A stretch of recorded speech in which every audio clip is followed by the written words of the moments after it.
bilang Tuhan tidak sama dengan makhluk. Tadi saja kamu sudah mendefinisikan bahwa tidak makan, tidak minum. Itu oke, kalau makan minum berarti dia makhluk.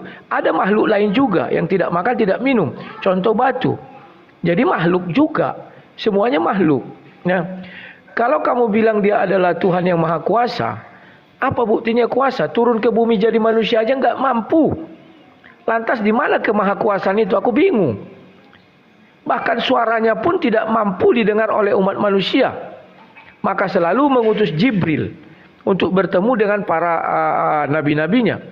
Padahal dia bisa berfirman langsung dari sorga. Kan begitu. Kemudian yang kedua, Tuhan adalah zat yang maha mengetahui. Sedangkan di surah Al-Maidah 116, Allah SWT bertanya kepada Nabi Isa, apakah engkau menjadikan aku, Maria dan ibumu adalah dua Tuhan selain aku? Kenapa bertanya? Apa enggak tahu? Oh, itu untuk menyindir. Apa yang mau disindir sama Isa? Sudah jelas-jelas pengikut Nabi Isa namanya Hawariyun. Sudah jelas-jelas Hawariyun itu mengaku dia Muslim. Kenapa ditanya-tanya lagi bahwa ada orang yang menuhankan Maria? Dan di situ Allah SWT hanya tahu Triteos. Tritunggal Allah SWT enggak tahu. Sampai kapanpun Tritunggal Allah SWT tidak mengerti. Oke. Kemudian maha mengetahui tadi termasuklah itu kalau kita bicara tentang pada saat itu kan sudah ada Kristen. Allah SWT datang tahun 610. Aduh. Maha mengetahui tadi termasuklah itu kalau kita bicara. Sabar dulu, tunggu ya. Pada saat itu kan sudah ada Kristen. Aman. Allah SWT datang tahun 610. Apa lagi nih? Maha mengetahui tadi termasuklah itu kalau kita bicara. Sabar dulu, tunggu ya. Pada saat itu kan sudah ada Kristen. Oh, Aman. tunggu, aku punya solusi. Ini ku pindahkan ke sini. Nah, udah. Kalau gini ada suara. Sip. Sebentar ya. Oke, ini sudah. Ini gini aja lah. Ini cabut. Ya. Oke, sudah. Ku lanjutkan lagi ya. Ini kadang agak-agak riskan juga aku menggunakan ini. Nah, ini sudah aman, Ya, kita lanjutkan lagi. Ya. Allah Maha mengetahui. Ternyata kalau kita buka di dalam Al-Quran, yang mengetahui kebangkitan itu bukan Allah, tetapi iblis. Ketika iblis meminta hukuman, berilah aku tangguh sampai hari dibangkitkan. Allah tidak pernah bicara tentang kebangkitan. Iblislah yang banyak membuka wawasan. Iblislah yang banyak membuka cakrawala bahwa akan ada kebangkitan. Padahal kematian belum ada. Maka Allah SWT menghukum manusia itu di surah 7 itu semuanya, ayat 25. Di bumi itu kamu hidup, di bumi itu kamu mati, dan di bumi itu kamu dibangkitkan. Jadi banyak hal-hal baru yang diutarakan oleh iblis dalam hal ini. Itu saja yang mau saya katakan. Pertanyaan saya, saya belum menemukan kelebihan Tuhan yang kamu sembah kepada saya, sehingga saya meyakini bahwa Tuhan itu adalah Tuhan sesungguhnya Tuhan. Tolong kasih contoh lain lagi, silakan. Ini panjang kali ya, jadi saya agak panjang ya, santai dulu. Ini. Kita beri kebebasan, santai aja. Ya, pertama, Mas Rudi, pertanyaan saya itu begini. Bani Israel, ketika Allah mengutus nabi kepada mereka, lalu Bani Israel ini membunuh nabi-nabi itu, bahkan menyalibkan. Di dalam Matius 23 sudah disebutkan. Nah, perlakuan Bani Israel ini dikecam oleh Yesus. Tetapi kenapa justru Yesus ketika disalib, dia justru bangga dengan penyalipannya sebagai penebusan dosa. Nah, lalu penyalipan nabi-nabi terdahulu ini tujuannya apa? Karena yang memberi pemahaman bahwa penyalipan adalah merupakan penebusan dosa hanya umat Kristen. Nabi-nabi terdahulu tidak pernah menarasikan penyalipan penebusan dosa, tidak ada. Apalagi yang disalib adalah Yesus. Memang sejak dulu Bani Israel ini suka membantai nabi-nabi yang Allah utus. Lalu Yesus mengecam perilaku tersebut ketika ada nabi-nabi disalibkan tuh. Tetapi kenapa umat Kristen justru bangga ketika Yesus disalibkan gitu loh? Itu pertanyaan saya. Kemudian masalah tanggapan dari Mas Rudi mengenai bahwa Allah Subhanahu wa taala tidak maha mengetahui dikaitkan dengan apa-apa yang disampaikan oleh iblis. Ingat, berkali-kali di dalam ayat Al-Qur'an Allah mengatakan, "Innallaha ya'lamu ma tusirru wa ma tu'linun." Allah zat yang maha mengetahui apa yang terang benderang dan apa yang sangat rahasia di dalamnya. Itu Allah maha tahu. Kiamat termasuk ayat mutasyabihat yang hanya Allah yang tahu. Kebangkitan. Apakah Allah tahu tentang kebangkitan? Ya tahulah. Kenapa? Karena Allah yang membangkitkan orang-orang di saat orang-orang dibangkitkan. Ada di mana keterangannya? Di dalam surah Yasin. Ketika orang-orang kafir dibangkitkan saat itu oleh Allah Subhanahu wa taala, secara tegas Allah berfirman. Secara tegas di sana orang-orang kafir itu ketika dibangunkan dia mengatakan, "Ya wailana man ba'atsana mim marqadina, hadza ma wa'adar rahman wa sadaqal mursalun." Waduh, siapa yang membangkitkan aku ini? Kata orang-orang kafir. Padahal aku baru saja beristirahat. Hadza ma wa'adar rahman. Inilah janji Allah bahwa yaumul bi'tsah, hari kebangkitan itu benar-benar ada. Wa sadaqal mursalun, dan benarlah apa yang disampaikan oleh para rasul-rasul Allah.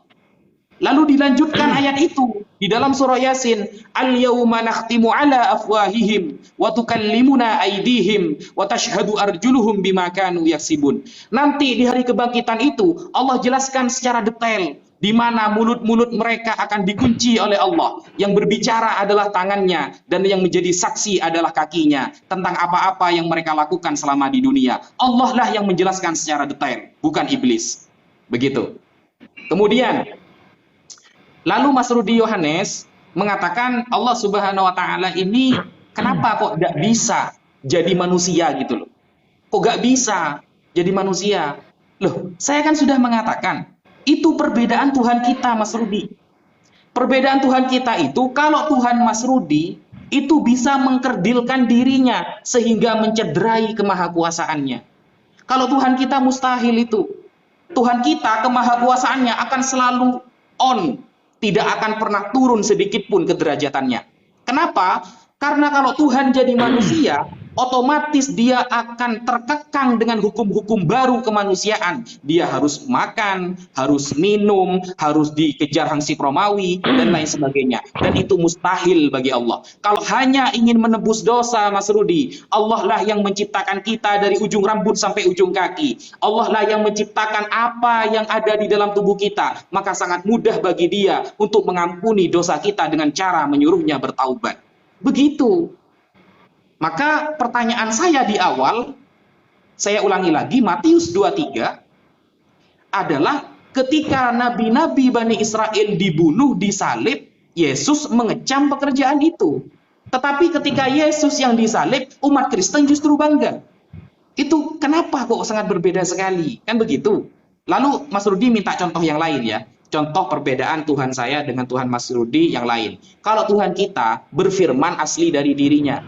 Kalau Yesus nunggu instruksi dari firman yang ada di surga. Sekian, terima kasih. Oke, terima kasih Ustadz ya. Tadi Matius 23, 33, 36. Kenapa justru orang Kristen bangga Yesus sendiri mengecam? Kami juga mengecam kok penyaliban itu. Kami mengecam. Yesus itu tidak bersalah, kenapa disalib? Kami mengecam. Kemudian kalau dikatakan Yesus bangga, Yesus tidak bangga. Tetapi Yesus memilih bahwa dia harus di tempat terkutuk. Karena bumi ini sudah dikutuk. Kutukan yang terbesar itu adalah alam maut. Maka dia harus mengalahkan alam maut. Itu caranya bagaimana? Harus dia berada di tempat terkutuk. Kalau dia tidak berada di tempat terkutuk, bagaimana dia mengalahkan alam maut? Kan begitu, ya. Dan ayat itu coba dibaca, di situ dikatakan akan. Kamu akan membunuh, kamu akan menyalibkan. Ya, ayat 33. Oke. Sekarang kamu mengatakan, ya. bahwa pada Tuhan yang kamu sembah itu tahu hari kiamat. Saya boleh tantang, saya boleh taruhan dengan kamu. Saya lebih tahu daripada Tuhan hari kiamat. Tanggal 14 hari Selasa, tanggal 14 bulan 2 hari Selasa, jam 10 pagi itu hari kiamat. Bisa enggak Tuhanmu melebihi ucapanku? Tunjukkan ayatnya. Kalau hanya mengatakan aku tahu hari kiamat, tapi nanti, itu bukan tahu namanya, rahasia. Kalau tahu itu ucapkan dong, bahwa kau betul-betul tahu. Kamu tahu 5 hari ke depan apa yang terjadi, tahu. Apalah, ya pokoknya tahu. Itu namanya nggak tahu. Di dalam ajaran agama kami itu tahu ya tahu. Maka ketika Yesus mengatakan anak tidak tahu, kenapa Yesus mengatakan demikian? Pertama, konteksnya Yesus masih di dalam dunia, dalam tubuh daging. Itu hanya yang bisa mengatakan itu adalah tubuh kemuliaan. Sekarang Yesus sudah di sorga. Andai kata kau berangkat ke sorga, tanya, pasti dikasih tahu Yesus kapan hari kiamat. Ya sama tahu. Kecuali bisa melebihi aku. Langsung aku tinggalkan Kristen, ku sembah Tuhanmu. Ku sembah. Bahkan kau pun ku sembah kalau kau bisa mengasih tahu. Jikalau tanggal, bulan dan tahunnya melebihi aku. Aku bisa tanggal, bulan, bisa hari, bisa jam, detik. Tapi tahun tidak ku kasih tahu. Bisa enggak Tuhanmu melebihi aku? Mengasih tahu kapan tahunnya? Jelas tidak bisa. Karena kalau sampai dikasih tahu itu melalui mulutmu, artinya kau nabi. Ngapa susah-susah? Sekarang kita mengenai membangkitkan, betul, saya tidak bantah. Memang Tuhanmu yang membangkitkan orang di hari akhir dengan cara komplit. Yang saya katakan, Tuhan belum berfirman tentang kebangkitan. Iblis sudah lebih dahulu mengucapkan kebangkitan. Dia bernubuat lebih dahulu tentang kebangkitan. Berilah aku tangguh sampai mereka dibangkitkan. Artinya iblis tahu akan ada kematian. Lebih tahu iblis. Setelah kematian ada kebangkitan. Dan Tuhan mengiyakan. Wih, luar biasa iblis ini kok tahu. Oke, aku beri kamu tangguh sampai hari kebangkitan. Waduh, sebentar ya. Ini apa lagi yang terjadi? Sabar. Lagi ada problem ini di YouTube-ku ya. Ini apa lagi nih? Masa begitu sulit ini untuk live ya? Sabar dulu. Nah, ini sudah ini. Ya, aku heran apa yang membuatnya agaknya. Nah, kemudian kau mengatakan bahwa Tuhan tidak mungkin mengkerdilkan diri sendiri karena Tuhan datang ke dalam dunia atau hadir di dalam dunia. Kamu tidak tahu bahwa Allah SWT pernah hadir di dalam dunia dan berbicara langsung kepada Musa. Di surah 28 ayat 30, dia menggunakan tabir, yakni sebatang pohon. Dan kau mengimani itu dan meyakini itu, iya, tidak, Tuhan itu memang maha perkasa. Sebentar dulu, alah, apalagi penyakit daripada apa aku ni ya.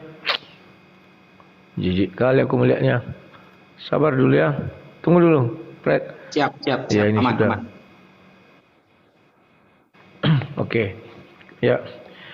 Kalau kau baca surah 28 ayat 30 itu, di situ jelas dia menggunakan tabir pohon, dari sebatang pohon keluar pengakuan, aku adalah Allah, pencipta langit dan bumi, Tuhan semesta alam.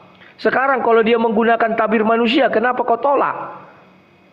Apakah dia mengecilkan diri menggunakan tabir manusia, sedangkan menggunakan tabir pohon bisa? Kenapa Allah SWT tidak berfirman langsung dari tahtanya ars, langsung ke bumi? Ada enggak ayatnya di dalam Quran dia berfirman langsung dari ars kepada bumi? Belum saya temukan. Selalu melalui Jibril dan melalui pohon. Hanya dua itulah Tuhan berfirman. Yang pertama melalui Jibril, yang kedua melalui pohon. Tak bisa dia berfirman dari surga langsung ke bumi. Baru mengenai makan, minum dan segala macam. Mustahil Tuhan makan, mustahil Tuhan minum. Oke. Kan sudah saya jelaskan. Kalau kau bilang makan dan minum itu makhluk, yang tidak makan juga makhluk. Contohnya batu nggak makan, itu makhluk juga. Jadi nggak ada hebat-hebatnya. Terakhir, penebusan dosa. Kamu bilang Allah cukup mengampuni. Nama kau, Wafi, tidak tertulis di dalam Al-Quran. Gak ada namamu tertulis sedikit pun dalam Al-Quran. Nama Adam tertulis jelas di dalam Al-Quran. Dia meminta ampun dan dia diampuni, bertobat dan tobatnya diterima. Kalau tobatnya diterima, maka dia akan tetap di sorga. Tetapi apa yang terjadi? Diusir dia dan diberi hukuman mati di bumi. Di bumi yang kau hidup, di bumi yang kau mati, dan di bumi yang kau dibangkitkan. Mana yang kau bilang dengan pengampunan Tuhan kami menyelesaikan semua masalah? Gak ada satupun umat Islam sampai detik ini yang sudah masuk sorga. Sebagai bukti ada pengampunan itu. Kalau masih nanti, bagaimana saya mau percaya dan mengikut Tuhanmu? Saya tidak bisa langsung apa namanya? Coba saya lupa, takut di mulutku ya. Gak bisa langsung ikut begitu saja, gak bisa. Maka dari itu pertanyaan saya tetap sama. Apa kelebihan Tuhanmu sehingga aku harus kau mengikut Tuhanmu? Tunjukkan sama kami semua apa kelebihan Tuhanmu. Silakan. Oke. Ini saya putus-putus nggak? Enggak, akunya yang putus-putus, mungkin sinyalku. Tapi kadang punyamu putus juga. Apa gini kayak berhenti baru jalan. Silakan. Oke. Bismillahirrahmanirrahim. Jadi begini, Mas Rudi. Yang pertama, Mas Rudi Yohanes mengatakan bahwa ternyata Mas Rudi mengecam penyaliban Yesus. Nah, setelah saya pancing Mas Rudi menggunakan pembunuhan yang terjadi oleh para nabi-nabi Bani Israel, lalu saya kaitkan dengan Yesus yang disalib justru menjadi kebanggaan oleh umat Kristen. Kenapa kok tidak dikecam juga? Ternyata Mas Rudi juga mengecam. Nah, ini padahal pancingan. Ternyata Mas Rudi masuk dalam pancingan saya. Maksudnya bagaimana?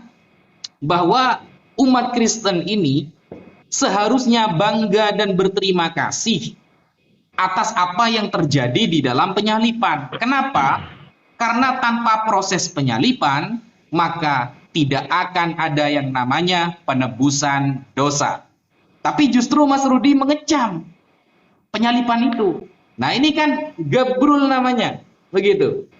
Bolak-balik gitu. Seharusnya umat Kristen sepakat dengan adanya penyaliban yang sudah diyakini sebagai nubuatan, maka mereka harus bangga adanya penyaliban sebagai bukti penebusan dosa. Ternyata Mas Rudi mengecam. Ini kan terbalik berarti dengan mayoritas umat Kristen. Yang kedua, saya sudah menjelaskan barusan. Ketika Mas Rudi mengatakan, loh, kan iblis duluan, ya.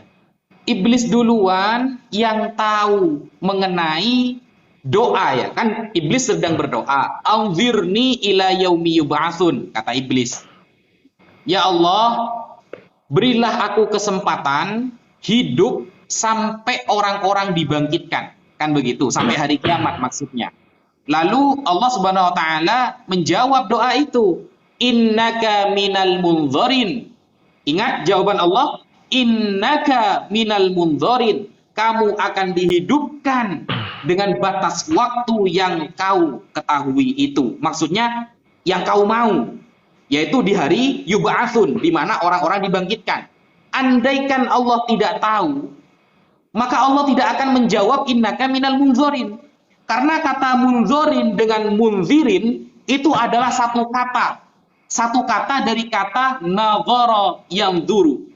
Aku minta dihidupkan sampai hari dibangkitkan. Allah melegalkan atau mengabulkan doa itu kepada iblis. Berarti Allah juga tahu. Itu nyambung ayatnya. Jangan dipotong-potong pemahamannya. Itu yang pertama.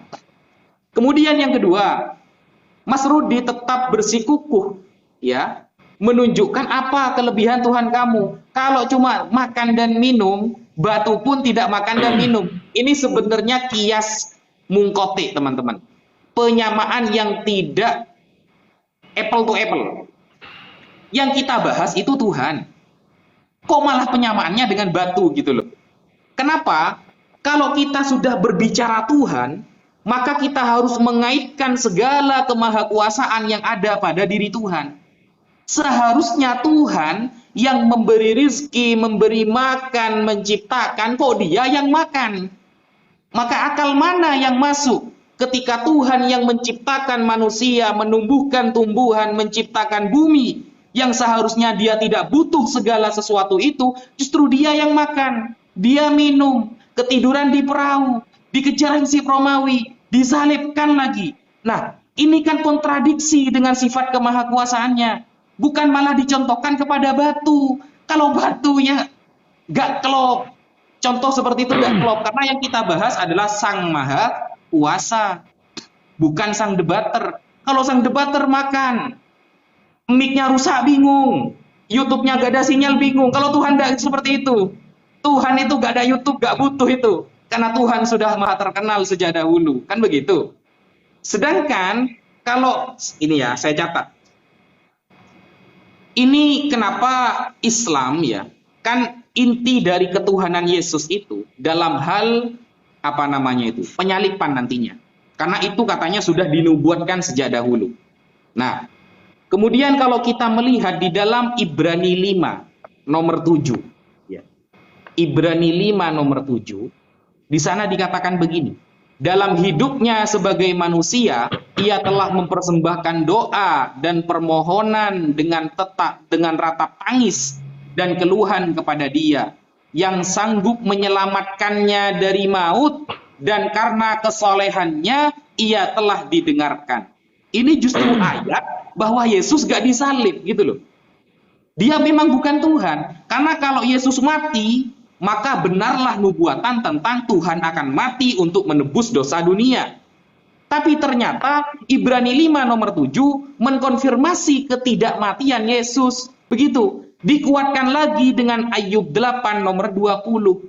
Ayub 8 nomor 20 dikatakan, ketahuilah Allah tidak menolak orang yang saleh. Yesus itu adalah orang yang paling soleh di zamannya. Sehingga mustahil ketika Yesus berdoa dia akan ditolak oleh Allah. Sehingga ketika Yesus ingin menyelamatkan dirinya dari penyalipan, berarti dia sedang tidak mati dan dia selamat dari kasus penyalipan. Dan ternyata dengan tidak matinya Yesus di tiang salib, dia bukan Tuhan. Batallah Tuhan pada diri Yesus. Sekarang saya tanya, Mas Rudi, kalau Tuhan Anda memang maha mengetahui, ya, kalau Tuhan Anda memang mengetahui, sebutkan. Anda kan tadi mengatakan bahwa saya Rudi Yohanes tahu kalau hari kiamat itu tanggal sekian, bulan sekian, jam sekian, seumpama. Lalu Anda berasumsi di Al-Quran tidak ada keterangan itu. Berarti Anda langsung mengklaim Allah tidak maha tahu. Sekarang saya balikkan perkataan itu. Di Bible ada nggak yang menjelaskan secara detail? Ya, di Bible ada nggak penjelasan secara detail kapan hari kiamat itu? Harinya, jamnya, tahu nggak Tuhan? Kalau tidak tahu, berarti Tuhan Anda lah yang tidak maha tahu. Yang pertama. Yang kedua, pertanyaan saya yang kedua, katanya Yesus itu adalah Sang Firman. Katanya dia Sang Firman. Firman yang menjelma jadi manusia. Tapi kenapa berkali-kali dia menunggu instruksi firman baru dia berfirman? Dijawab. Oke, terima kasih Pak Wafi ya. Pertama saya akan menjelaskan dulu yang kamu buka dari Ibrani 5 ayat 7. Yang sanggup menyelamatkannya dari maut. Artinya maut itu sudah datang. Diselamatkan dia dari alam maut. Yesus bangkit, naik ke sorga. Itulah sebabnya kami percaya setelah ada kematian, ada kebangkitan dan ada jalan menuju sorga. Sementara kalian tidak ada kepercayaan kalian begitu. Masih angan-angan. Siapa orang di dalam Islam yang membuktikan dia sudah mati, bangkit dan naik ke sorga? Enggak ada. Itu hanya angan-angan. Masih katanya bahkan akan. Kalau kami sudah ada, maka dibilangnya menyelamatkan dari maut. Maut itu sudah didatanginya. maka dia diselamatkan dari maut. Bukan diselamatkan ketika dia mau dibunuh, diselamatkan. Tidak begitu, ketika mau disalib, diselamatkan. Itu belum kena maut. Ini dari maut diselamatkan. Paham gak arti maut? Dalam agama Kristen, alam maut itu alam kematian. Diselamatkan dia dari alam itu. Bukan diselamatkan dari tiang salib. Gimana sih? Kemudian kamu berbicara tentang hari kiamat. Kan sudah saya katakan, Yesus mengakui anak pun tidak tahu. Kenapa kau minta-minta? Apa kurang cukup? Anak pun tidak tahu. Yang mengatakan tahu kan Tuhanmu. Maka aku katakan, bisa enggak Tuhanmu melebihi aku? Yang mana aku mengatakan tanggal 14 bulan 2 hari Kamis jam 10. Bisa enggak melebihi itu? Sebagai bukti Tuhanmu maha tahu. Kalau Yesus di bumi, tidak mungkin aku berangkat ke surga, aku tanya lagi, Pak Yesus, kapan kiamat? Maka Yesus jujur mengatakan, anak pun tidak tahu, karena dia bersifat daging. Kelupaan daripada murid, ketika dia dalam wujud tubuh kemuliaan, tidak bertanya kapan hari kiamat. Coba murid bertanya kapan hari kiamat, pasti dijawab Yesus. Lupa mereka bertanya, ya jujur-jujur saja lupa. Kemudian, kamu mengatakan sang firman. Kenapa dia berfirman harus menunggu? Mana ada Yesus menunggu? Semua yang kuucapkan katanya berasal dari Bapa di sorga, tidak menunggu dia.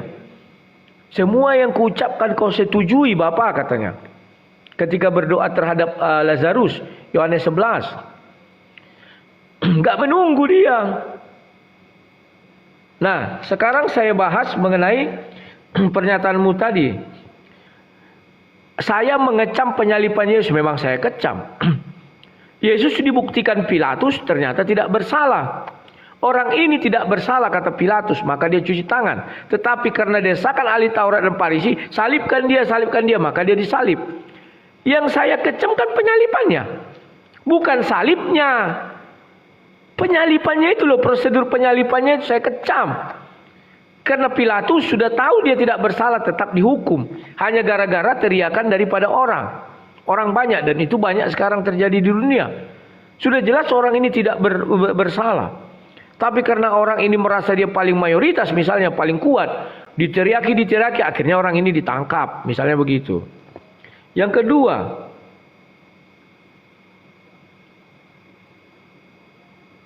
sebentar ya, apa ini? Iblis berdoa. Saya sangat tertarik sekali itu iblis berdoa. Kamu baca surah 7 dengan baik dan benar. Allah berfirman langsung kepada iblis, keluarlah kau katanya, turunlah kau. Apa iblis mau turun? Tidak mau. Kalau Yesus, yang kau iblis kan ya, lari iblis. Allah SWT 3 kali menyuruh iblis turun, baru yang ketiga turun. Itu pun karena sudah ada manusia. Kamu baca surah itu dengan baik dan benar. Iblis lebih perkasa. Disuruh turun, masih 1 kali, 2 kali, 3 kali baru turun. Kemudian mengenai hari kebangkitan, kan sudah saya katakan kepadamu, Allah belum berfirman tentang kebangkitan, iblis sudah mengatakan, beri aku tangguh sampai hari kebangkitan. Dari mana pengetahuan iblis tentang kebangkitan? Kan tidak ada. Dan Allah menyetujui. Karena Allah menyetujui permintaan iblis, maka harus ada kematian. Karena Allah sudah menyetujui ada kebangkitan yang diusulkan oleh iblis. Jadi pengusul kebangkitan adalah iblis. Kalian harus berterima kasih kepada iblis. Kalau tidak ada pernyataan iblis, kalian tidak akan pernah dibangkitkan. Kalian akan mati terus. Sekarang saya mulai membuka Quranmu. Kan ini seru. Sabar ya, semuanya punya hak. Saya akan bacakan dulu surah yang ke-7 ini. Saya suka surah ke-7 ini. Sama surah kedua. Hampir sama itu 35, 38, surah 7. Mulai dari ayatnya yang ke-12. Ya. Apakah Allah tidak bisa membedakan antara malaikat dan iblis dan jin? Yang disuruh sujud malaikat, yang dimarahi jin. Masa Allah tidak bisa membedakan malaikat dan jin? Padahal itu terbuat dari api dan satu lagi terbuat dari cahaya atau nur. Ya, sebentar. Yang ayat 13, 14, sabar ya. Memang harus begini. Saya tidak membahas itu, yang ini saya bahas 15, 16. Ini kayaknya nih 17, 18, sabar dulu, sabar. Ini.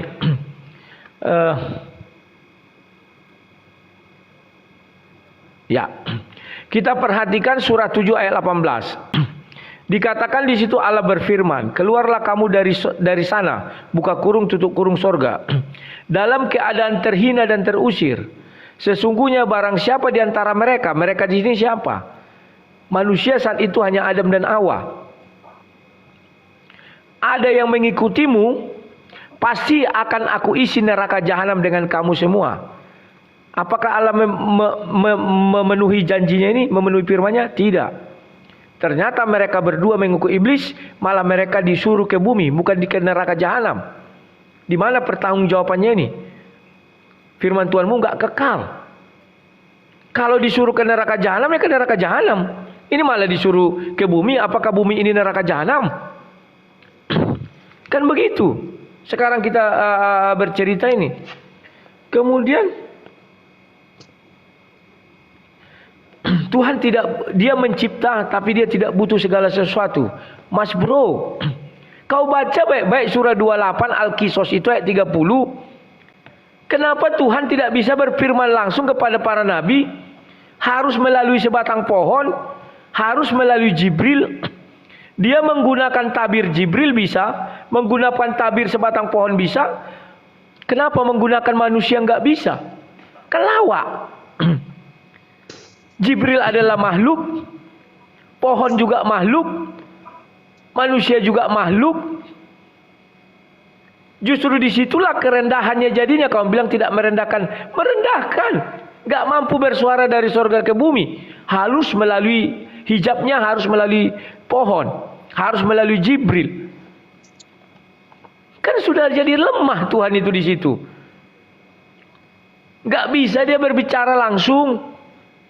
Baca dulu surah 28 ayat 30 biar kau tidak langsung mengatakan ini dan itu mengenai Yesus. Musa bertemu dengan Allah SWT di Bukit Sur itu. Dan dia melihat pohon sema api itu.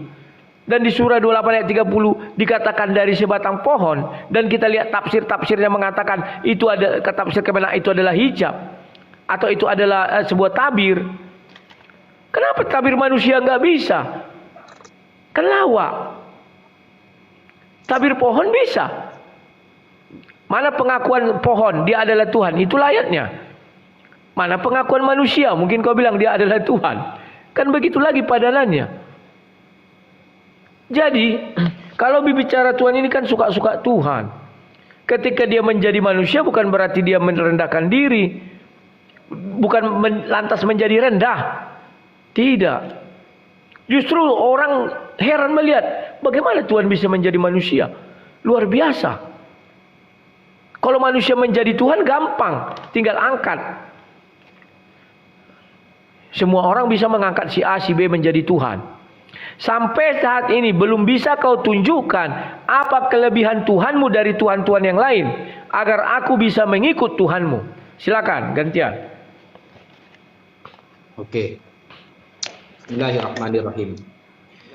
Yang pertama, saya perkuat dulu dalam masalah Ibrani 5 nomor 7. Di Ibrani 5 nomor 7, di sana kita tidak sedang membahas Yesus ini belum terjadi maut kepada dirinya atau tidak, belum. Kita yang membahas Ibrani 5 nomor 7 adalah mengenai ketika Yesus berdoa pasti didengar oleh Tuhan. Makanya saya perkuat di dalam Ayub 8 nomor 20 bahwa Allah, Tuhan, tidak akan menolak orang yang soleh. Doa orang yang soleh tidak akan ditolak. Jadi Yesus ini orang yang paling soleh di zamannya. Lalu kenapa ketika Yesus mengatakan Eli Eli lama sabachthani dia justru ditolak dan dia tersalib? Kan bertentangan begitu. Kemudian yang kedua, masalah iblis lagi. Ya, masalah iblis lagi. Lalu gimana ini iblis? Kok dia bisa tahu tentang pengetahuan akan datangnya hari kebangkitan? Ingat, di dalam agama Islam ada hukum paten yang namanya kullu nafsin dha'iqatul maut. Setiap sesuatu yang bernyawa pasti akan mati. Nah, lalu kok iblis tahu tentang hari kebangkitan? Nah, ini kita harus tahu dulu status iblis ketika di surga. Mas Rudi tadi sempat menjelaskan yang disuruh sujud malaikat, kenapa yang dihukum iblis? Kan begitu. Yang disuruh sujud malaikat, kenapa yang dihukum iblis? Kalau ketika kita melihat riwayat dari sahabat Abdullah bin Abbas, sahabat Abdullah bin Abbas menerangkan, beliau adalah orang yang didoakan menjadi ahli tafsir oleh Rasulullah Sallallahu Alaihi Wasallam. Doa Rasulullah kepadanya, Allahumma alimhu ta'wil wa faqihu fiddin. Ya Allah, berikanlah pemahaman tentang agama kepada Abdullah bin Abbas dan mengenai takwil juga. Takwil dalam hal Al-Quran. Sahabat Abdullah bin Abbas mengatakan bahwa iblis ini sebelum dikutuk oleh Allah, sebelum dia melanggar, ya, benar-benar dikeluarkan dari surga, dia adalah sesosok malaikat yang paling afdol yang ada di surga. Makanya iblis dari kata ablasa yublisu, kan begitu. Orang yang memutus, ya, orang yang memutus rahmat dari Tuhan. Orang yang menyerah dari rahmat dari Tuhan. Itu istilah. Nama aslinya dulu sebelum dia dikutuk adalah Al-Harith. Nama aslinya Al-Harith. Dalam Ibraninya Azazil. Itu nama Arabnya. Dan dia adalah sesosok malaikat dulunya. Bahkan Al-Imam Al-Hafidh Al-Mawardi menerangkan bahwa iblis adalah malaikat yang paling afdol saat itu. Makanya dia dihukum karena tidak sujud. Nah, karena tidak sujud, maka iblis ini dikutuk menjadi ablasa, orang yang berpasrah, orang yang memutus, maksudnya memutus dari rahmat Tuhan, putus asa. Makanya di dalam Al-Quran ada dikatakan la tai'asu min rauhillah, janganlah kalian putus asa dari rahmat Tuhan. Begitu. Kemudian ketika Mas Rudi menanyakan pertanyaan yang sama barusan, apa sih ya perbedaan Tuhan kamu dengan Tuhan kita? Sudah saya katakan, Mas Rudi, ketika Anda mengatakan bahwa ketika Tuhan jadi manusia berarti dia tidak sedang merendahkan dirinya, ini sangat kontradiksi. Kenapa? Kenyataannya di dalam Timotius, ya, dan di dalam Yohanes, ketika dia sudah jadi manusia, apa faktanya? Dia terhina. Bayangkan, Tuhan terhina oleh makhluknya sendiri. Apakah itu tidak merendahkan namanya? Yang awalnya Tuhan ini adalah zat yang maha kuasa atas segala sesuatu, gara-gara dia jadi manusia, akhirnya ada episode 1, episode 2, episode 3, sampai hilang 14 tahun, dikejar Hansip Romawi. Apa itu tidak terhina? Terhina. Lalu apa relasi Tuhan? Bukti nyata bahwa Tuhan ketika turun di dunia, apa yang dirubah? Kan nggak ada. Nggak ada yang takut sama dia. Bahkan dia dibunuh oleh orang Romawi dalam pemahaman orang-orang Kristen. Apa itu tidak merendahkan namanya? Itu merendahkan. Lalu masalah metode wahyu. Kenapa Tuhan tidak mampu memberikan firman langsung kepada Nabi Muhammad SAW? Allah di dalam Al-Quran itu sudah menjelaskan cara metode wahyu yang ingin Allah kehendaki. Jadi Allah itu ketika berkehendak, ya, selagi kehendaknya itu tidak perkara yang mustahil, tidak merendahkan tadi itu kemahakuasaannya, Allah sudah berkehendak bahwa dia mengikuti metode, memberikan metode cara memberikan wahyu. Contohnya seperti di balik tabir kepada Nabi Musa, atau langsung seperti kepada Nabi Isa. Di dalam surah Ali Imran dikatakan, wa 'allamahul kitaba wal hikmata wat taurata wal injil. Allah yang mengajarkan Nabi Isa Taurat dan Injil. Lalu kepada Nabi Muhammad, loh kenapa kok Nabi Muhammad melalui malaikat Jibril? Karena perbedaan metode wahyu zaman dahulu dan sekarang itu berbeda, Mas Rudi. Perbedaannya apa? Kalau dulu Allah menerangkan Injil kepada Nabi Isa, itu langsung, blek, dari awal sampai akhir. Langsung Allah kasih tahu.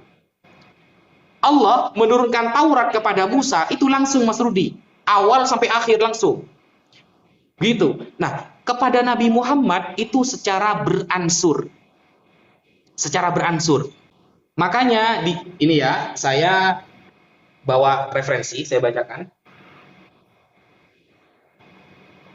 Nah, ini referensi saya balik kamera dulu ya.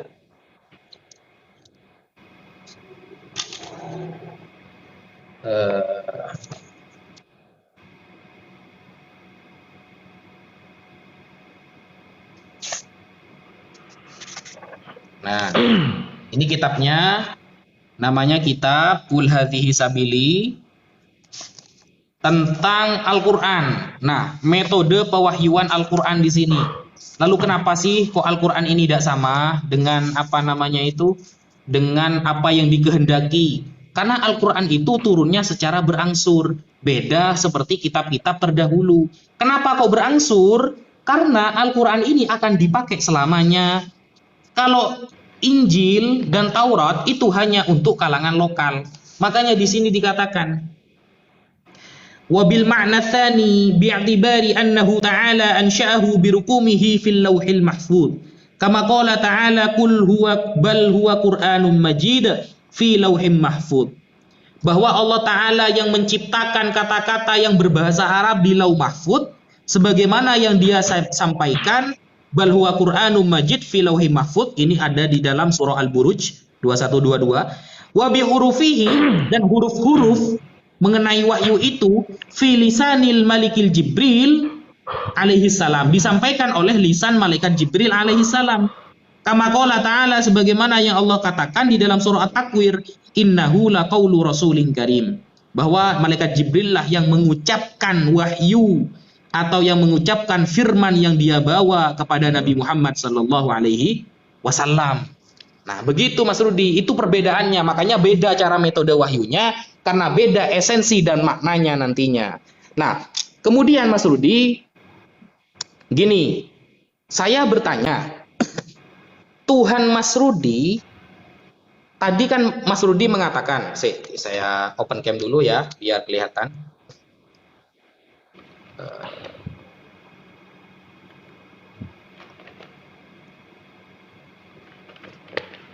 Nah, Mas Rudi kan tadi mengatakan bahwa murid-murid Yesus itu lupa mau bertanya kepada Yesus tentang hari kiamat. Nah, itu kesalahan murid-murid. Itu saya kira hanya ngeles, Mas Rudi ya. Itu tidak sama sekali tidak ilmiah. Karena itu tidak tertulis di dalam Bible juga, dan di dalam fakta sejarah tidak ada narasi murid Yesus lupa nanya kiamat, itu nggak ada itu. Memang Yesus nggak tahu itu. Memang nggak tahu dia itu. Karena hanya Bapa yang tahu, hanya Allah yang tahu. Nah, meskipun hanya Allah yang tahu, di Bible juga ada disebutkan. Kapan itu? Katanya Allah yang tahu. Tapi kenapa kok udah disebutkan kalau tahu? Tanggal berapa, jam berapa, kan begitu. Kalau kita lihat di dalam Ayub 1 nomor 7, Mas Rudi. Ayub 1 nomor 7. Tuhan Mas Rudi itu bertanya kepada iblis. Apa kata Tuhan? Tuhan berkata, dari manakah engkau? Jawab iblis, dari perjalanan mengelilingi bumi. Nah, Tuhan bertanya kepada iblis, dari mana kau iblis? Bayangkan, katanya Tuhan Maha Tahu. Kok informasi iblis tidak tahu? Berarti kan lebih hebat Google Maps daripada Tuhan di dalam Bible. Sekian, terima kasih.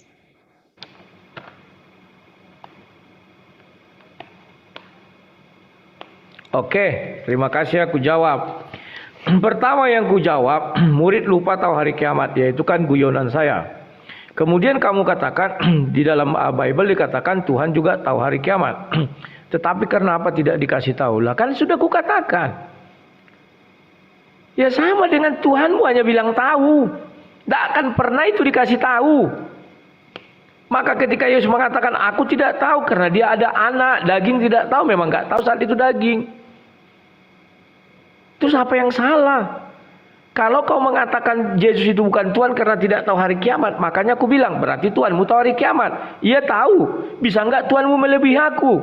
Tanggal 14 bulan 2, hari setelah Kamis, lupa-lupa kadang Kamis, kadang Selasa aku bilang, jam 10 pagi.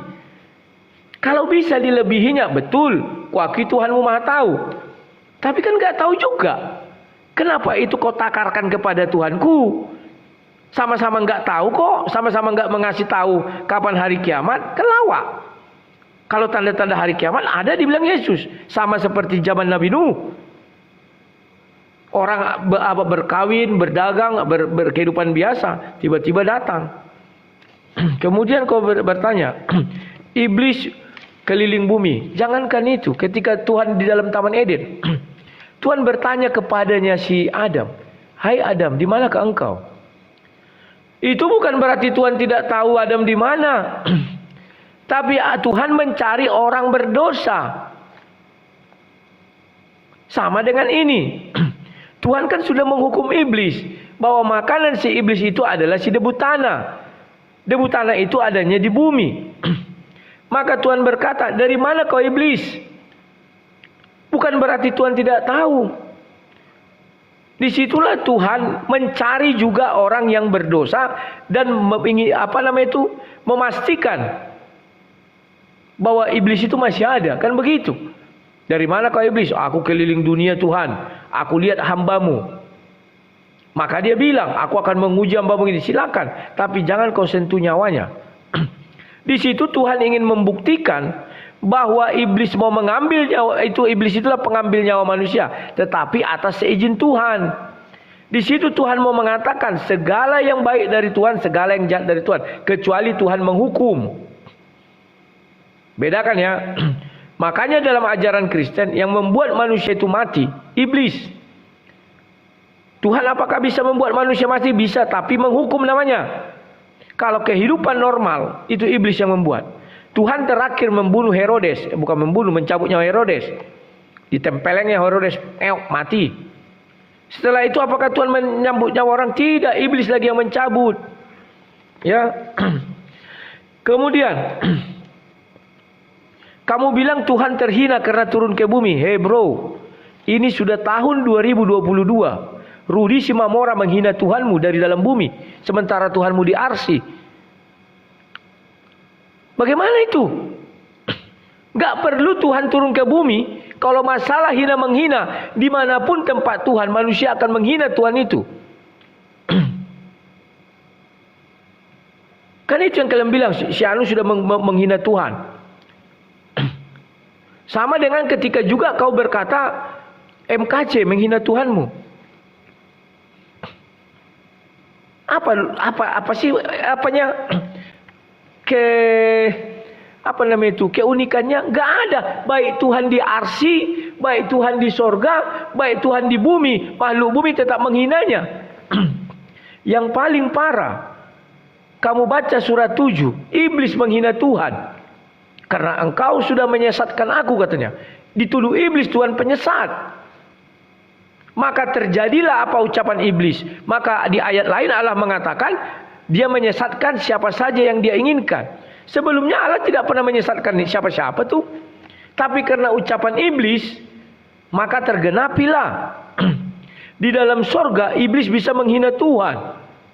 Kan luar biasa itu bro. Disuruh pergi, gak mau dia. Kan itu hinaan itu. Artinya Tuhan tidak kebal, tidak mempan mengusir iblis. Disuruh pergi, gak mau dia. Kemudian yang ketiga, bro, aku heran lihat kalian. Kamu mengatakan Nabi Muhammad mendoakan seseorang biar bisa menjadi apa tadi kau bilang itu? Tafsir entah apalah itu. Bro, itu pembelaanmu yang sia-sia bro. Dari mana dia tahu namanya itu adalah Azazil? Nabi Muhammad saja nggak tahu. Allah SWT nggak tahu. Kok dia bisa lebih tahu? Kalau kau bilang dari Allah berarti dia Nabi. Karena dia bisa menafsir pikiran Tuhan. Kamu buka seluruh Al-Quran, tidak ada dikatakan nama iblis itu Azazil. Bro, iblis itu nama. Golongannya jin. Malaikat itu golongan. Makhluk cahaya namanya malaikat, makhluk api namanya jin. Tidak ada perubahan. Kamu kira malaikat itu pangkat, sehingga bisa dari jin itu juga pangkat. Pangkat jin bisa menaik jadi malaikat. Gak bisa. Itu makhluk. Malaikat itu makhluk, jin itu makhluk. Malaikat itu makhluk cahaya, jin itu makhluk api. Wah, dia menjadi malaikat. Mana bisa api menjadi malaikat? Mana bisa api menjadi nur Tuhan? Tidak bisa. Kalian tidak paham cara menguraikan kitab suci kalian sendiri. Jadi lucu-lucu. Bisa nggak api menjadi cahaya Tuhan? Nggak bisa. Bisa nggak cahaya Tuhan menjadi api? Nggak bisa. Cahaya itu contoh lampu, itu bukan api. Api itu contohnya kompor kumasak ini. Api tidak selalu membuat panas. Contoh cahaya lampu. Nggak buat panas. Saya disenter dari jauh, mana kepanasan saya. Tapi saya bisa melihat terang. Maka dikatakan dia malaikat karena dia membawa terang. Api, kau dekati dia panas. Mana ada api yang dingin, panas. Sudah berbeda unsurnya, sudah berbeda makhluknya. Malaikat itu bukan jabatan sehingga ada pindah-pindah, naik pangkat jadi malaikat. Dari iblis jadi malaikat, tidak ada itu bro. Kemudian saya lucu melihat metode penyampaian kamu bilang. Mana ada yang seperti kamu bilang itu? Musa juga bertahap tuh. Kamu baca Al-Quran. Pertama-tama dia dihanyutkan ibunya, kan bertahap. Sesudah itu dia diambil dari istri Fir'aun. Setelah itu dia dibesarkan. Setelah itu dia membunuh orang. Baru dia pergi katanya ke Bukit Sur. Kan bertahap itu. Baru dia membimbing bangsa Israel. Baru disuruh Allah, masuklah kamu ke tanah Kanaan itu. Kan ada itu. Baru mereka mubeng-mubeng di gunung. Bertahap. Mana ada yang ujuk-ujuk brok langsungnya. Kecuali kau bilang Nabi Isa, benar. Umur 1 hari Nabi Isa sudah bilang, aku diberi kitab. Mana kitabnya? Saya belum lihat itu. Umur 1 tahun Nabi Isa dia bawa kitab. Baca aja surah Maryam itu pasal 30 kalau salahku. Surah 19, 30 sampai 35. Jelas di situ ceritanya, bro. Nah, sekarang Nabi Muhammad, kamu tahu di mana Al-Quran itu sebenarnya? Yang kau baca itu bukan Al-Quran. Al-Quran itu ditaruh di hati Nabi Muhammad. Itulah Al-Quran, 100% Al-Quran. Baca baik-baik. Al-Quran diturunkan di dalam hati Nabi Muhammad. Sehingga dia tidak bisa dijamak oleh orang. Tidak bisa diubah orang. Dan tidak ada perintah menuliskannya. Karena ditaruh dalam hati. Yang kau baca itu apa? Kata orang sih masab. Masab apa? Musabnya. Ya kan? Musab bukan masab. Dan itu belum tentu 100% kebenar apa semuanya ada masuk. Buktinya apa? Peristiwa Isra Mi'raj bicara di atas enggak masuk ke dalamnya. Mungkin lupa maka tertulislah di hadis. Kan itu yang terjadi, bro. Bahkan penulis kitab sapi betina pun kita enggak tahu siapa. Kalau kamu sanggup bilanglah siapa penulis kitab sapi betina. Siapa penulis kitab Maryam. Kita enggak tahu siapa. Ujuk-ujuk sudah ada. Apakah Nabi Muhammad berfirman Maryam 1 ayat 1? Apa begitu? Ternyata di hadis tidak begitu. Nabi Muhammad mengucapkan apa baru disimpulkan itu surat ini. Itulah sebabnya pernah saya dengar di hari terakhir malaikat Jibril mengulang semua kitab itu dengan Nabi Muhammad. Buktinya apa, bro? Kenapa kitab pertama bukan bacalah. Tapi yang lain kitab pertama itu paling pertama turun. Kan jadi unik, bro. Padahal dibilang Al-Quran adalah kitab terurut. Baca hud 1. Lah urutannya malah di 96.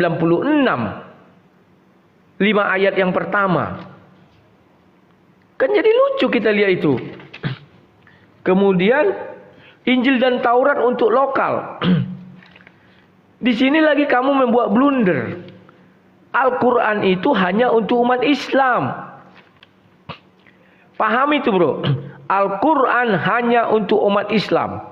Al-Quran tidak berlaku untuk umat Kristen, untuk umat Hindu, untuk umat Buddha. Nggak berlaku. Tetapi Taurat berlaku untuk umat Yahudi, berlaku untuk umat Kristen, dan berlaku untuk umat Islam. Artinya Taurat berlaku untuk semua. Taurat itulah kitab yang berlaku untuk semua umat manusia. Bible berlaku, Injil hanya berlaku bagi umat Kristen dan berlaku bagi umat Islam. Umat Yahudi tidak mengenal Injil. Al-Quran karena datangnya terakhir hanya berlaku untuk umat Islam. Mana mau kami di gereja baca Quran bro. Tapi kalian di masjid baca Bible. Ada. Di masjid kalian baca Taurat. Ada. Baca Injil ada. Padahal Injil yang dibawa Nabi Isa itu sudah berbentuk kitab. Baca saja surah Maryam. Bukan Matius, Markus, Lukas, Yohanes. Injil itu tidak ada yang menuliskan karena dia datang sudah menjadi buku. Tunggu ku bukakan biar jangan salah ku. Ku buka dulu surah 19. 19 ayat 30-an itu kalau nggak salah ya, sabar. Ku bacakan ya. 30. Isa berkata, sesungguhnya aku hamba Allah, dia memberiku kitab. Buka kurung tutup kurung Injil, dan dia menjadikan aku seorang nabi. Itu di umur berapa bro? Di buayan. Umur 1 hari. Sudah datang dapat kitab dia. Jadi kalau kalian merujuk Matius, Markus, Lukas, Yohanes, artinya kau bahlul bro. Allah SWT tidak pernah mengakui penulis Matius, Markus, Lukas, Yohanes. Enggak ada. Injil yang dibawa Nabi Isa dari dalam buayan sudah diberi kitab. Ada yang bilang masih dalam hati. Silakan. Memang semuanya dalam hati. Karena kalau dibilang sudah dibukukan, mencarinya kemana? Pontang-panting umat Islam mencari tidak akan ketemu. Mau kemana dicari? Oke bro, itu yang saya bisa ajukan. Tetap pertanyaan saya, apa kelebihan Tuhanmu sama daripada Tuhan-Tuhan yang lain? Agar saya percaya dia adalah Tuhan yang sesungguhnya Tuhan. Silakan.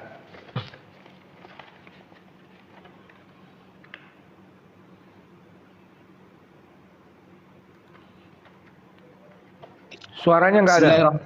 Silakan, baru ada. Yang pertama-tama saya jawab yang saya ingat dulu tadi, siapa penulis surah Al-Baqarah, surah Maryam, bahwa Al-Quran itu ada di dalam hati Nabi Muhammad, kata Mas Rudi Yohanes. Nabi Muhammad SAW diterangkan dalam kitab Silsilatul Khulafa'ir Rasyidin, tentang silsilah Khulafa'ur Rasyidin, bahwa Rasulullah di sana mengangkat para kutab. Kutab ini jamak dari kata katib, artinya sekretaris. Jadi ketika wahyu turun, Rasulullah menyuruh sahabat yang sudah diangkat menjadi sekretaris untuk menulis wahyu. Kemudian wahyu ini dibaca dan disahihkan, dibenarkan oleh Rasulullah SAW. Salah satu yang menjadi sekretaris saat itu seperti Zaid bin Thabit dan Sayyidina Muawiyah bin Abi Sufyan. Itu salah satunya. Kemudian masalah tentang hari kiamat. Apakah Tuhan saya dengan Tuhan Mas Rudi sama-sama tidak tahu mengenai hari kiamat? Yang pertama begini Mas Rudi, ketika tidak disebutkan itu tidak menjadi tolak ukur berarti tidak ada pengetahuan. Ingat itu ya. Ya. Saya kira Mas Rudi akan sepakat dengan apa yang saya katakan gitu loh. Ketika tidak disebutkan, tidak menunjukkan, itu adalah tidak adanya pengetahuan. Tuhan ketika tidak menyebutkan masalah kiamat, apakah kita bisa mengklaim Tuhan tidak maha tahu? Tuhan ketika tidak menjelaskan masalah ilmu komputer di dalam Bible, apakah kita berani mengklaim Tuhan tak paham komputer? Nah, ini adalah logika yang rusak. Ketika tidak disebutkan mana Tuhan mengatakan nama iblis itu Azazil, Iblis itu bukan jabatan, iblis itu nama. Seharusnya Mas Rudi, kalau mengatakan iblis adalah sebuah proper name, nama pribadi, Mas Rudi bisa menyampaikan dalilnya kepada saya. Apalagi Mas Rudi tadi mengatakan malaikat. Ya. Malaikat itu adalah proper name, karena malaikat ini tidak ada tingkatan-tingkatan, kata Mas Rudi kan. Tidak ada tingkatan. Loh, malaikat ini nama jabatan. Kalau namanya ada Jibril, Mikail, Israfil, Israel, Munkar, Nakir, dan lain sebagainya. Makanya saya jelaskan riwayat dari sahabat Abdullah bin Abbas bahwa nama asli dari iblis sebelum dia dikutuk oleh Allah namanya Al-Harith. Dalam Ibraninya disebutkan Azazil. Begitu, riwayatnya ada, dalilnya ada. Nah, lalu perbedaan Tuhan saya dengan Tuhan Mas Rudi mengenai pengetahuan tentang hari kiamat. Allah Subhanahu wa taala di dalam surah Az-Zukhruf mengatakan, "Innahu la'ilmul lis-sa'ah fala tamtarunna biha." Bahwa turunnya Nabi Isa, datangnya Nabi Isa merupakan tanda detik-detik hampir terjadinya kiamat. Seperti itu. Minimal Tuhan kita menyebutkan tanda-tanda hampir terjadi daripada Tuhannya Mas Rudi yang nggak menyebutkan sama sekali gitu loh. Mending Tuhan kita. Lalu apakah Rasulullah tidak menjelaskan tentang hari kiamat? Saya baca hadisnya. An Abi Hurairah radhiyallahu anin Nabi sallallahu alaihi wasallam annahu qala khairu yaumin tala'at fihi syamsu yaumal jum'ah khalaqallahu Adam wa fihi udkhilal jannah wa fihi ukhrija minha wa la taqumu sa'ah illa fi yaumil jum'ah rawahu Muslim. Bahwa tidak akan datang kiamat kecuali datangnya adalah dari hari Jumat. Hari Jumat adalah hari di mana Allah akan memerintahkan malaikat Israfil untuk meniup sangkakalanya. Begitu. Hari Jumat, Tuhan kita, Nabi kita mendingan daripada Bible. Meskipun tidak dijelaskan secara detail kapan waktunya, tanggal berapa, minimal ada penetapan hari Jumat tuh. Minimal Allah mengasih tahu bahwa kalau Nabi Isa sudah turun, itu hampir terjadi kiamat. Dan minimal Allah kita menjelaskan apa yang terjadi nanti di hari kiamat daripada Tuhannya Bang Rudi. Allah kita di dalam Al-Quran menerangkan di dalam surah Al-Qari'ah. Secara tegas Allah mengatakan Al-Qari'ah, hari kiamat. Mal Qari'ah, apa kiamat itu? Wa ma adraka mal Qari'ah, kamu tahu nggak sih apa kiamat itu? Yauma takunun nasu kal farashil mabthus wa takunul jibalu kal ihnil manfus, di mana orang-orang semuanya bertebaran, semuanya bingung. Dan di saat gunung-gunung nanti saling berhamburan, saling bertabrakan, dijelaskan secara detail terjadinya. Penentuannya hari Jumat, kata Rasulullah. Meskipun tidak dikatakan tanggal berapa, tapi minimal di kita ada penjelasannya. Daripada Bible gak jelasin sama sekali, kan begitu. Nah, jadi itu adalah perbedaan. Dari pertanyaan Mas Rudi itu sudah perbedaan.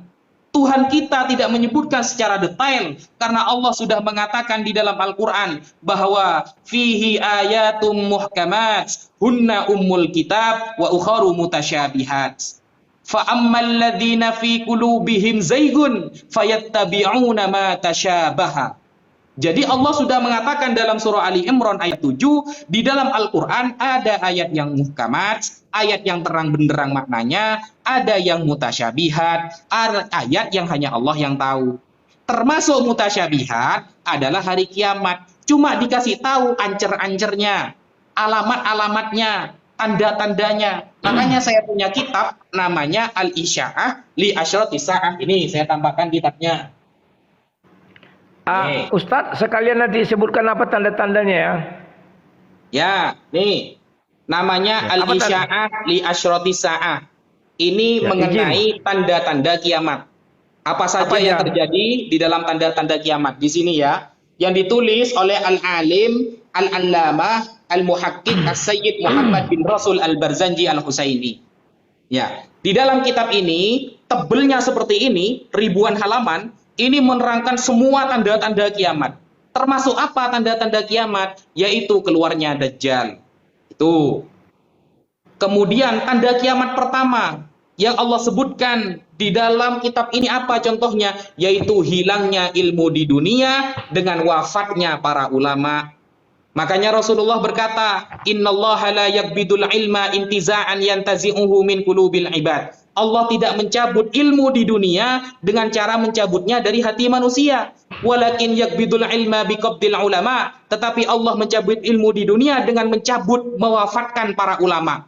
Hatta idza lam yubqi aliman, sehingga ketika di dunia sudah tidak ada orang yang alim, ittakhadhan nasu ru'usan juhala, orang masyarakat akan mengangkat orang bodoh menjadi tokoh agama, fasu'ilu fa'aftau bighairi ilmin, mereka ditanyai masalah hukum tapi menjawab tanpa ilmu, fadallu wa adallu, mereka sesat dan menyesatkan orang lain. Itu diterangkan secara lengkap. Hilangnya ilmu menjadi tanda datangnya hari kiamat. Tuhan Mas Rudi, apa yang tahu tentang hari kiamat? Hanya Bapak yang tahu. Anak tidak tahu, apalagi cucu dan keponakan. Kan begitu. Sekian, terima kasih. Selain itu apa lagi ciri-cirinya? Apakah langit runtuh, bumi hancur? Coba. Apakah ada peperangan? Hancur itu langit hancur, apa tadi, gunung-gunung bertabrakan, dan hancurnya langit itu ada di Al-Qur'an, bukan hadis. Iya, maksud apa ciri-cirinya itu ya? Termasuk itu ciri-ciri kiamat. Itu ya, nanti kiamat, apa yang terjadi di kiamat, Anda baca surah Al-Qari'ah. Kalau tanda-tandanya sebelum datangnya, ini kitabnya. Ya, oke. Terima kasih Pak Ustadz ya. Sekarang aku akan membahas satu persatu dulu. Al-Quran itu ditulis karena Nabi Muhammad mengangkat sekretaris. Kan begitu. Saya heran, mengapa lebih lengkap perawi daripada hadis, daripada perawi daripada Al-Quran. Di Al-Quran tidak disebutkan dari sini ditulis ke sini, dari sini ditulis ke sini, nggak ada. Tapi di dalam hadis bisa lebih komplit. Kan luar biasa. Dan di dalam hadis juga tertulis ayat-ayat itu. Artinya hadis ini memang sangat komplit. Dan jelas kita siapa rawinya. Dari sini ke sini, apanya itu kan. Ini ke sini urutannya, silsilahnya. Kenapa di dalam Quran tidak ada? Sehingga kita tidak tahu siapa penulis sapi betina. Hanya bisa kau katakan Zaid bin Sabit. Ayat mana yang ditulis Zaid bin Sabit? Itu pun kau pasti nggak akan tahu. Dan Nabi Muhammad tidak sempat tuh mengoreksi hasil akhirnya. Bisa jadi kan ada banyak hafiz yang mati dalam peperangan. Itulah sebabnya surah Maryam 5657, baca saja di situ apa dibilang. Ceritakanlah kisah Nabi Idris yang terdapat di dalam Quran. Sampai botak kepalaku kiri kanan, ku cari tak ada kisah Nabi Idris di dalam Quran. Justru lebih banyak di Wikipedia. Jadi aku bertanya-tanya, dari mana sumber Wikipedia ini bisa menulis sebanyak itu? Kan luar biasa, unik. Kemudian kamu mengatakan iblis itu bukan nama. Malaikat itu bukan nama. Memang tidak nama malaikat. Saya bilang juga tidak nama. Malaikat itu golongan, bukan jabatan. Golongan. Golongan malaikat, golongan jin. Sudah? Salah satu di antara golongan jin ini bernama iblis. Salah satu golongan malaikat ini bernama Jibril. Itu nama. Tidak mungkin golongan api, golongan jin berubah menjadi malaikat. Dan golongan malaikat berubah jadi jin. Belum saya temukan ayatnya dalam Quran. Saya sudah baca mengenai jin dan malaikat itu. Jadi kalau kau katakan dulu namanya Azazil, betul. Setelah dia berdosa jadi iblis, berarti kan nama iblis itu. Iblis itu bukan wujudnya jin. Ayatnya di Quran kan ada. Dia dari golongan jin. Gimana sih kok jadi aku lebih paham ya? Kemudian kau mengatakan kalau tidak disebut bukan berarti Allah tidak tahu. Nah itu kau pandai. Karena Yesus tidak mengatakan hari kiamat langsung kau bilang Yesus tidak tahu. Oh, mana contoh bukti-buktinya? Oke, ku bukakan. Yang kau bilang semua ditentang oleh Bible. Yesus sendiri mengatakan, Alkitab ini Matius 24 ayat 6. Kamu mendengar deru perang atau kabar-kabar tentang perang. Namun berawas-awaslah, jangan kamu gelisah. Sebab semuanya itu harus terjadi, tetapi itu belum kesudahannya. Yang kamu sebutkan itu belum kesudahan. Sebab bangsa akan bangkit melawan bangsa, kerajaan melawan kerajaan, akan ada kelaparan, gempa bumi berbagai tempat. Itu belum kesudahan. Akan tetapi semuanya itu barulah permulaan. Penderitaan menjelang zaman baru. Pada waktu itu kamu akan diserahkan supaya disiksa, dan kamu akan dibunuh, dan akan dibenci semua bangsa oleh karena namaku. Dan banyak orang akan murtad, dan mereka akan saling menyerahkan dan saling membenci. Banyak nabi palsu akan muncul menyesatkan orang banyak. Dan karena makin bertambahnya kedurhakaan, maka kasih kebanyakan orang akan menjadi dingin. Tetapi orang yang bertahan sampai pada kesudahannya akan selamat. Inilah ciri-ciri hari kiamat. Dan Injil kerajaan surga ini akan diberitakan ke seluruh dunia, menjadi kesaksian bagi semua bangsa. Sesudah itu barulah tiba kesudahannya. Kok kamu bilang Yesus tidak ada mengasih ciri-ciri? Ada. Dan bagaimana ciri-ciri kesudahan itu? Kita baca lagi. Sabar. Kondisi saat kesudahan. Sabar ya, biar ku bukakan.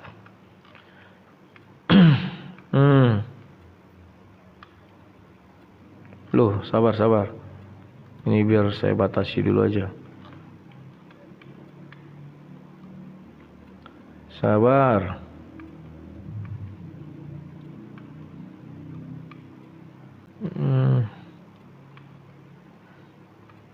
Kok jadi ini ya? Gampangnya di kemarin gimana?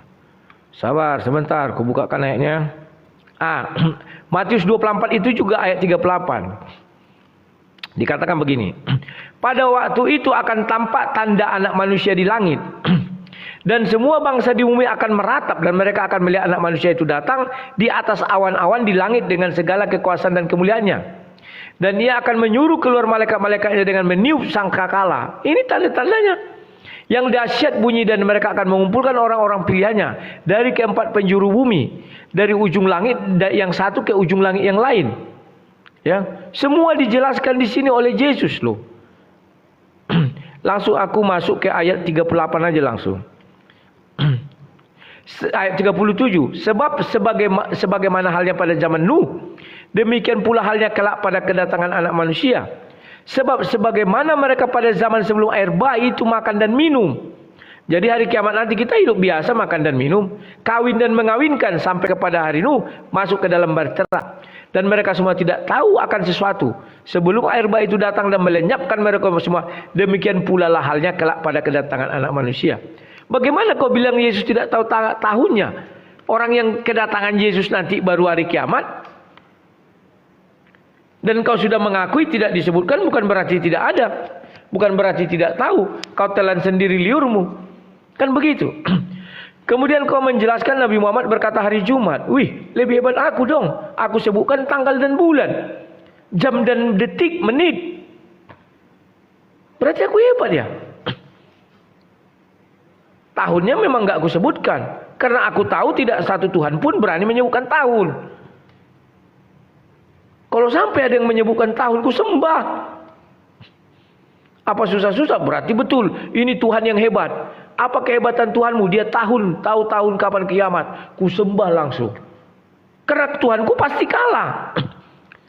Orang Tuhanku tidak menyebutkan tanggal, bulan dan tahun. Tahunnya saja jadilah.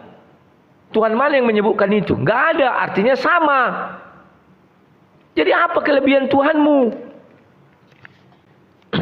Sekarang kau bilang ntar ya.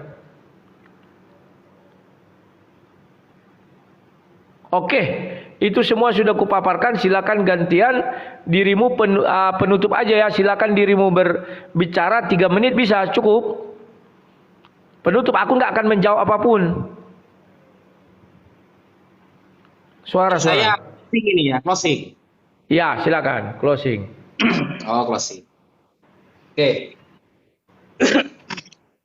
Karena hostnya sudah menyuruh closing, maka di sini teman-teman adalah closing statement dari saya. Terima kasih kepada Bang Rudi yang sudah menemani diskusi yang Masya Allah ini. Kita di sini beradu argumen Sebenarnya saya pengen nanya masih sama Mas Rudi. Dari tadi saya yang ditanya sama Mas Rudi, apa kelebihan Tuhan saya? Sebenarnya saya pengen ngomong kelebihan Tuhan kamu apa dari Tuhan saya, begitu sebenarnya. Tapi karena Nah, ini sudah kenapa nggak closing ya ditanya? sudahlah.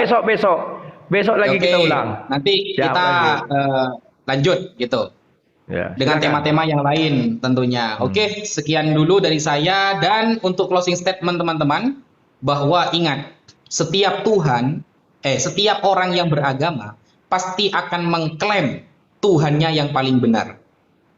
Setiap agama pasti mengklaim apa yang diajarkan di dalam kitab sucinya itulah yang paling benar. Nah, agar kita tahu mana yang lebih benar, maka ada yang namanya diskusi, tentunya dengan data dan argumen yang tepat, tanpa ada penghujatan, tanpa ada hal-hal yang tidak bermanfaat yang akan disampaikan dari lisannya. Karena ketika saya merujuk, di sini saya sampai nyari-nyari ini ya. Contohnya di sini, di dalam Mazmur 9 nomor 7. Ini aslinya mau saya bawakan ya. Di dalam Mazmur 9 nomor 7, itu narasinya sama persis dengan 1 Raja-Raja 22 nomor 19. Bahwa Tuhan itu akan selalu tetap selama-lamanya ada di sorga, di tahta keagungannya. Tetapi kenapa di Babel dia turun ke bumi gitu loh? Apakah Tuhan ini tidak ingat bahwa dia telah berjanji, dia telah menetapkan dirinya bahwa dirinya akan selalu ada di tahta keagungannya, yaitu di sorga. Itu tertulis dalam Mazmur 9 nomor 7 dan 1 Raja-Raja 22 nomor 19. Akan selalu ada di sorga. Loh, ternyata di perjanjian baru dia ya turun ke bumi gitu. Apakah dia lupa dengan kata? Kemudian di dalam perjanjian lama dikatakan orang yang melihat Tuhan dia akan mati. Di perjanjian baru orang yang melihat Tuhan, Tuhannya yang mati gitu. Terbalik, itu sebenarnya yang ingin saya katakan. Tapi nanti bisa lanjut di sesi selanjutnya. Sekian, terima kasih Mas Rudi atas roomnya dan perhatiannya. Sekian dari saya. Sampai jumpa, selamat malam. Shalom. Siap. Oke, terima kasih Ustadz ya. Acara keluar bisa sendiri ya. Oke.